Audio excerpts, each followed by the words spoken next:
Friends welfare society में पिछले कई दिनों से वर्चस्व की होड़ मची है। इस संबंध में फ्रेंड्स वेलफेयर सोसाइटी के अध्यक्ष जनाब मोहम्मद अयूब द्वारा दिनांक 16 जनवरी को अमरावती में एक पत्र वार्ता का आयोजन किया गया। प्रस्तुत है उन्हीं के विचार और क्षण चित्र। समाचार संकलन अशोक भाई जोशी। हाजी मोहम्मद यूसुफ, अध्यक्ष फ्रेंड्स वेलफेयर सोसाइटी, उसका फाउंडर मेंबर भी मैं हूँ।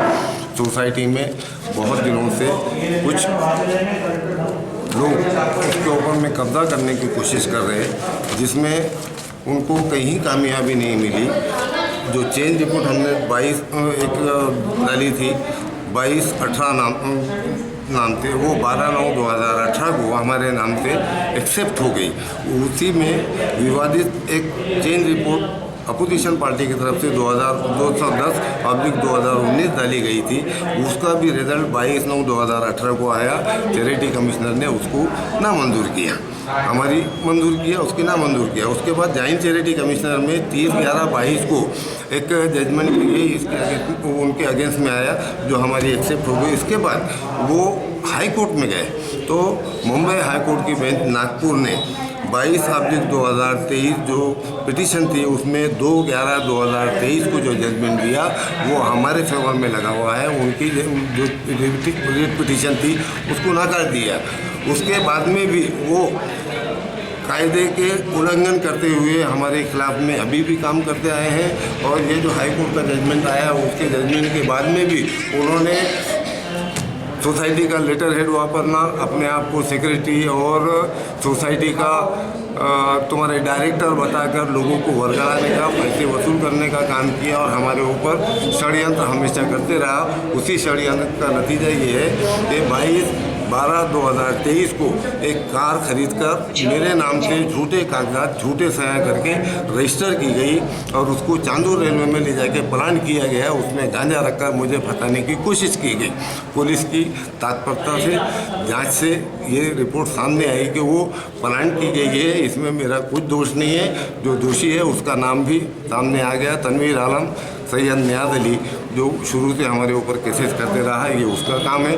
पुलिस सही दिशा में काम कर रही है। मेरी पुलिस से और बाकी महकमे से ये इल्तिजा है कि वो सही दिशा में वो काम करके, आरटीओ ने भी उसकी केयर लेकर, आरटीओ ने भी अपनी तरफ से जो फ्रॉड हुआ है आरटीओ में मेरे नाम से, उसकी दक्षता लेकर कानूनी कार्रवाई उसके ऊपर में की जाए। ये मेरी इल्तिजा है। ये कार नंबर है MS 27H 5490। MS 27H 5490। RTO ने क्या कार्रवाई की है इसमें? आरटीओ ने, हम आरटीओ से कांटेक्ट किया है परसों के दिन, तो आरटीओ साहब ने बोले उनका जो इसका देख रेख जो करते वो अभी छुट्टी पे है। उन्होंने हमको 17 तारीख को बुलाया, 17 तारीख को आइए बोले, इसकी गाड़ियाँ रखने का मकसद क्या था उनका? मोहम्मद अयूब, अध्यक्ष friends welfare society, founder member friends welfare society का। ये जाहिर करता हूँ कि सोसाइटी में कुछ षड्यंत्र लोगों ने विवाद पैदा करने की गरज से हमारी जो चेंज रिपोर्ट 22/2018 हमने चैरिटी कमिश्नर में दी थी, उसके अगेंस्ट में उन्होंने 210/2019 चेंज रिपोर्ट विवाद पैदा करने के लिए झूठी पेश की, जिसका नतीजा 12/9/2018 को जॉइंट चैरिटी कमिश्नर, सहायक चैरिटी कमिश्नर ने दिया। तो जो हमारी चेंज रिपोर्ट थी 22/18 वो 12/9/2018 को एक्सेप्ट कर दी गई सहायक चैरिटी कमिश्नर के द्वारा। और उनकी जो विवादित चेंज रिपोर्ट थी 210/2019 12/9/2018 को, उसको सहायक चैरिटी कमिश्नर ने रिजेक्ट कर दिया। उसके बाद उसके अपील में 30/11/2000 को जॉइंट चैरिटी कमिश्नर ने जो निर्णय दिया वो भी हमारे फेवर में था। उस पर भी उनको तसल्ली नहीं हुई, तो बॉम्बे हाई कोर्ट के नागपुर बेंच में रिट पिटीशन नंबर 42/2023 उन्होंने दाखिल किया। उसका भी जो नतीजा है वो 2/11/2023 को हमारे फेवर में आया। इसके बाद उनका कुछ भी नहीं रहा, षड्यंत्र उनका अभी भी बाकी है। उसके बाद में भी सोसाइटी के लेटर यूज़ करना, सोसाइटी का अध्यक्ष सेक्रेटरी बोल के लोगों को वर्गवाना, पेपर यूज करना, लेटर सेट करना, यहाँ तक कि जो सोसाइटी के काम होते हैं उसके अगेंस्ट में पेपरबाजी करना, ये सब उसका काम आज भी कोर्ट के जजमेंट आने के बाद में भी जारी है। उसका एक नतीजा ये है कि वैसे तो वो बहुत सारे केसेस पुलिस में झूठे हमारे नाम से देते रहे हैं, लेकिन अभी 22/12/2023 को एक कार खरीद कर उसको RTO में मेरे नाम से झूठे तैयार करके झूठा एक जो पुराना मेरा आधार कार्ड है उसके बेस के ऊपर में झूठी साइन करके मेरे नाम से रजिस्टर किया गया। आधार कार्ड जो उसमें यूज किया गया है वो मैं पिछले 5 साल से उसको बंद कर दिया है, क्योंकि नया आधार कार्ड जो मैंने अपडेट किया उसमें मेरी डेट ऑफ बर्थ है, उसमें नया आधार कार्ड है नहीं। और इसने उसमें गांजा रखकर जानवर रेलवे पुलिस के अहाते में पुलिस को खुद ही फोन कर इन्फॉर्म किया। पुलिस ने उसकी जांच की, पुलिस की तफ्तीश के बाद में ये समझ में आ गया है कि ये गांजे की गाड़ी चलाने का जो षड्यंत्र है वो श्री तनवीर आलम ने रचा है मोहम्मद अयूब को फंसाने के लिए। तो मेरी ये इल्तिजा है कि सच का सच और झूठ का झूठ हो जाए, दूध का दूध और पानी का पानी होना चाहिए। आपके साथ में अदावत का कारण क्या है?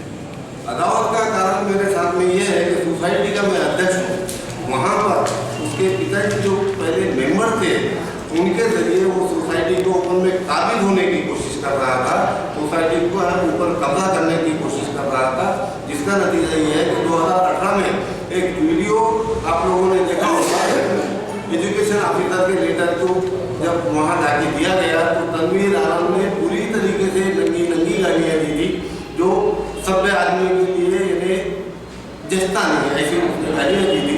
उसके बाद से लोग उसके खिलाफ में वो उसी की तरह सोसाइटी का मेंबर बनना चाहता और इसके व्यवहार को देखते हुए सोसाइटी का कोई भी आदमी उसको मेंबर बनाने के लिए तैयार नहीं है, इसलिए ये प्रेशराइज करने के लिए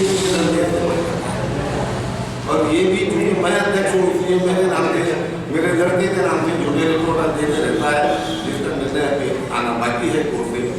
और मेरे सेक्रेटरी जो है मोहम्मद याकूब, उनके नाम से भी कई रिपोर्टें झूठी रिपोर्टें लड़कियों के नाम से इधर उधर से स्कूल में ना आए इस वास्ते वहाँ दौड़ देकर जानते मानने की कोशिश, जानते मानने के धमका देकर ऐसा हमेशा वो षड्यंत्र करते रहता है। स्कूल का नाम क्या है? फ्रेंड्स वेलफेयर सोसाइटी के तहत चलने वाली friends Urdu high school, friends English junior primary college और primary high school and junior college. Court का फैसला आने के बाद में भी आप लोग अभी तक वहाँ ऑफिस में नहीं दिखते? नहीं, ऑफिस में हम जाते, लेकिन वो क्या है पहले बिल्कुल भी नहीं जाते थे क्योंकि आने नहीं देता था। वहाँ गए तो लड़कियों के नाम से वो जो उसकी एक अनऑथराइज रखी हुई टीचर है उसके हाथ से यानी रिपोर्ट देने लगा था। एक रिपोर्टें हमारे साथ में है। बाद में जब पुलिस महकमे के नज़र में आया कि ये झूठे रिपोर्टर दे रहे हैं, इनको बताने के लिए कर रहा है, तो अभी उसकी रिपोर्टर देने बंद है। यहाँ तक कि उसने अपनी बहन को भी रिपोर्ट देने के लिए यूज किया था और वो जब हाईकोर्ट में वो एक आदमी के नाम से किया था तो हाईकोर्ट में उसकी जब जमानत के लिए गया तो हाईकोर्ट ने भी उसकी दक्षता दिया कि भाई सोसाइटी में विवाद होने के कारण ये उत्पन्न हुआ। 2010 में जब हमने इंटरव्यू के लिए वहाँ कार्ड निकाला था तो उसके अगेंस्ट में पेपरबाजी भी किए थे उन्होंने और स्कूल में ताला लगाकर हमको आने से भी मना किया था। ये हाईकोर्ट की एप्लीकेशन है जिसमें लिखा हुआ मैं पढ़ के सुना था। After going through the allegation and the case diary, it is clear that there is a dispute in the trust and the present complaint is the outcome of the same. तो ये सब षड्यंत्र के तहत कितने लोगों की बॉडी है संस्था की? संस्था की बात भी हमारी एग्जीक्यूटिव की बात भी 11 लोग है। आपके तरफ से कितने? जी, आपके तरफ से कितने? सबके सभी हमारे तरफ से, जो उनके तरफ से